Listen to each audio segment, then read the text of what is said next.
Bollywood industry में legendary अभिनेताओं में से एक अमरीश पुरी की बात करें तो आज भले ही हमारे बीच में नहीं है, लेकिन इनके किए गए किरदार आज भी जीवित हैं। जब कभी भी इनकी फिल्में सामने आ जाती हैं तो हर कोई उन्हें देखना पसंद करता है, क्योंकि अपने दौर के काफ़ी सालीन अभिनेताओं में से एक माने जाते हैं। अमरीश पुरी साहब की बात करें तो इनकी एक्टिंग लाजवाब थी और इनके बोले हुए डायलॉग भी आज भी लोगों के जुबान पर रटे हुए हैं।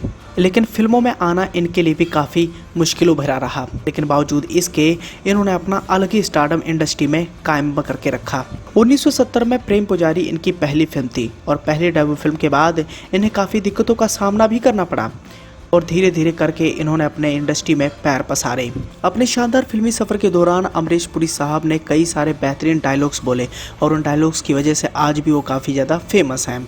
उन डायलॉग्स की तरफ नज़र डालें तो वो कहते हुए नजर आते हैं कि हवेली पर आना कभी, जो जिंदगी मुझसे टकराती है वो सिसक सिसक कर दम तोड़ देती है।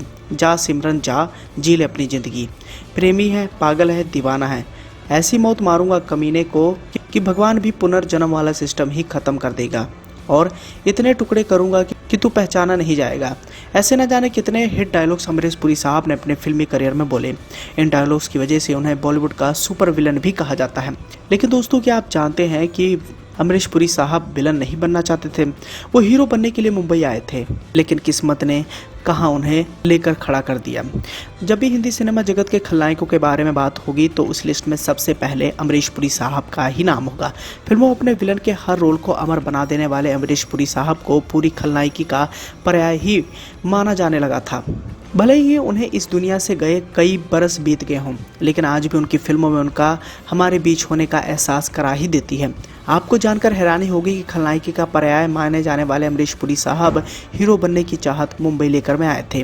टाइम्स ऑफ इंडिया में छपी रिपोर्ट के मुताबिक अमरीश पुरी साहब के दोनों भाई मदन पुरी और चमन पुरी पहले से ही फिल्म इंडस्ट्री में थे। उन्होंने ही पहली बार अमरीश पुरी का पोर्टफोलियो तैयार कराकर इंडस्ट्री में दिखाया था। शुरुआत में अमरीश पुरी साहब को सपोर्टिंग रोल भी मिल गए थे, लेकिन किसी ने हीरो के रूप में उन्हें स्वीकार ही नहीं किया। हालांकि एक इंटरव्यू के दौरान अमरीश पुरी साहब के बेटे राजीव पुरी ने बताया था कि जब पापा जवानी के दिनों में हीरो बनने मुंबई आए थे तब उनके बड़े भाई मदन पुरी पहले से ही फिल्मों में थे, लेकिन निर्माताओं ने उनसे कहा कि तुम्हारा चेहरा हीरो की तरह नहीं है। उससे वो काफ़ी निराश हो गए थे और आखिर में उन्हें विलन के रोल मिलने लगे।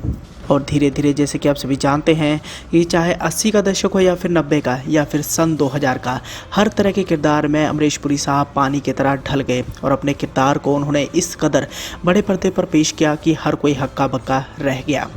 अमरीश पुरी साहब की अगर आखिरी फिल्म की बात करें तो 2005 में आई film Kisna the warrior poet इनका फाइनल फिल्म रोल था। इसके बाद उनकी कोई भी फिल्म नहीं रिलीज हो पाई। आज भले ही अमरीश पुरी साहब हमारे बीच में नहीं हैं, लेकिन उनके किरदारों का एहसास आज भी हर जगह महसूस किया जाता है। अमरीश पुरी साहब बॉलीवुड के लेजेंडरी अभिनेताओं में से एक थे, जिनका मुकाबला कोई भी नहीं कर सकता था।